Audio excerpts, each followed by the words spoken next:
ഒരു off day, പുറത്താണെങ്കിൽ നല്ല മഴക്കാറും. അപ്പോൾ നമുക്ക് എന്തെങ്കിലും ഒരു പലഹാരം ഉണ്ടാക്കിയാലോ എന്നോർത്തു ഞാൻ. സുധേട്ടനെ വിളിച്ചപ്പോൾ മീറ്റിംഗ് കാരണം ഉച്ചയ്ക്ക് ഭക്ഷണവും കഴിച്ചിട്ടില്ല എന്ന് പറഞ്ഞു. അപ്പോൾ രണ്ടുണ്ട് കാര്യം. വിശപ്പുള്ള ആളുടെ വിശപ്പും മാറും, ഈ മഴയത്ത് നല്ല ചൂടോടെയുള്ള ചുട്ട അടിയും കഴിക്കാം. വീട്ടിൽ ചെന്ന് കഴിഞ്ഞാൽ 4 മണി പലഹാരത്തിൻ്റെ ലിസ്റ്റ് അമ്മയ്ക്ക് കൊടുക്കുമ്പോൾ അതിലുള്ള മെയിൻ ആളാണ് കേട്ടോ ഈ അട. എനിക്കാണെങ്കിൽ ചുട്ട അടയാണ് ഏറ്റവും പ്രിയം. അതുകൊണ്ട് വീട്ടിൽ പുഴുങ്ങിയ അടി ഉണ്ടാക്കും, ചുട്ട അടി ഉണ്ടാക്കും. അമ്മ ഉണ്ടാക്കുമ്പോൾ ഇല തുടച്ചു കൊടുത്തും നാളികേരത്തിൽ ശർക്കര പാനി ഒഴിച്ചു കഴിഞ്ഞാൽ അത് കഴിച്ചു തീർത്തുമാണ് ഞാൻ അമ്മേനെ ഹെൽപ്പ് ചെയ്യാറ്. അതുകൊണ്ട് തന്നെ ജീവിതത്തിൽ ആദ്യമായിട്ടാട്ടോ സ്വന്തമായിട്ട് ഒരു അട ഉണ്ടാക്കണത്. അതുകൊണ്ട് മാവ് ആദ്യം കൊളായി, ശർക്കരപ്പാനിയിലാണെങ്കിൽ വെള്ളവും കൂടി. സാരല്ല, നമുക്ക് നെക്സ്റ്റ് ടൈം ശരിയാക്കാം. മാവ് ഏതായാലും ഞാൻ കുറച്ച് വെള്ളമൊക്കെ ഒഴിച്ച് പരത്താൻ പറ്റുന്ന പരുവത്തിലാക്കി വെച്ചിട്ടുണ്ട്. അങ്ങനെ മാവ് ഏകദേശം റെഡിയായി.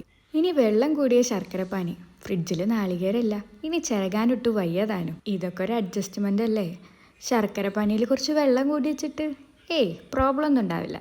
വെള്ളം ഏകദേശം ഒഴിവാക്കിയിട്ട് ഇലയിൽ പരത്തിയെടുത്തിട്ടുണ്ട് കേട്ടോ.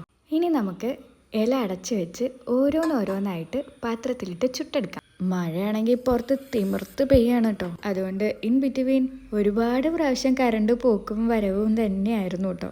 ഇതാ ഇങ്ങനെ നമുക്ക് നമ്മുടെ ചുട്ടട ഓരോന്നോരോന്നായിട്ട് പ്ലേറ്റിലോട്ട് മാറ്റാം കേട്ടോ.